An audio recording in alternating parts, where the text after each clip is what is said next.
უპირველეს ყოვლისა უნდა ითქვას, რომ ძალიან ბევრი რამ არის გაკეთებული ამ პერიოდის განმავლობაში.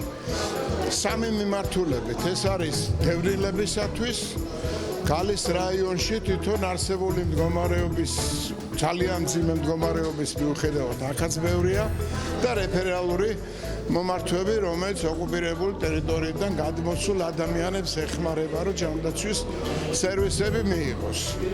მაგრამ არსებობს სერიოზული პრობლემები და აი ამ თემებზე იყო ლაპარაკი, როგორც იცით, 3 საათზე მეტი ხანი გაგრძელდა კომისიის და კომიტეტის ერთობლივი ხტომა და ვფიქრობ შედეგიანი იქნება. ჩვენ საქმე გვაქვს ოკუპირებულ ტერიტორიასთან, იქ არსებულ პრობლემებთან გამკლავება ისე მარტივად არ არის.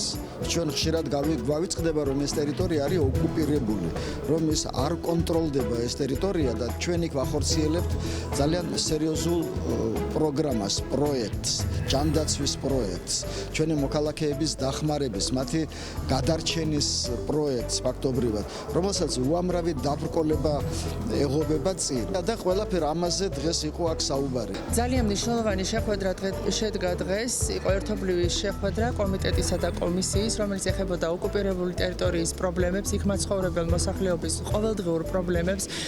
აფხაზეთის ჯანდაცვის სამინისტრო და ახლად შექმნილი სააგენტო, აფხაზეთის სამეცნიერო დაწესებულებებთან კოორდინაციის სააგენტო იყო მოწვეული. მთავარ მოხსენებლად ბრძანდებოდა ახალდანიშნული მინისტრი ბატონი ლევან ჩაკვეტაძე, რომელმაც გააკეთა ვრცელი მოხსენება აფხაზეთის ჯანდაცვის სამინისტროს მიერ გაწეული საქმიანობის შესახებ და ყოველდღიური პრობლემების შესახებ, რომელიც აწუხებს იქაურ მოსახლეობას. მათი პრობლემების გათვალისწინებით, ოკუპირებულ ტერიტორიაზე მაცხოვრებელი მოსახლეობის მუდმივი პრობლემების გათვალისწინებით შეიქმნა სააგენტო. მიმდინარეობს ახალი პროგრამების შემუშავება, რათა მოხდეს სრულად მათი დაკმაყოფილება სხვადასხვა ჯანდაცვის სერვისებზე.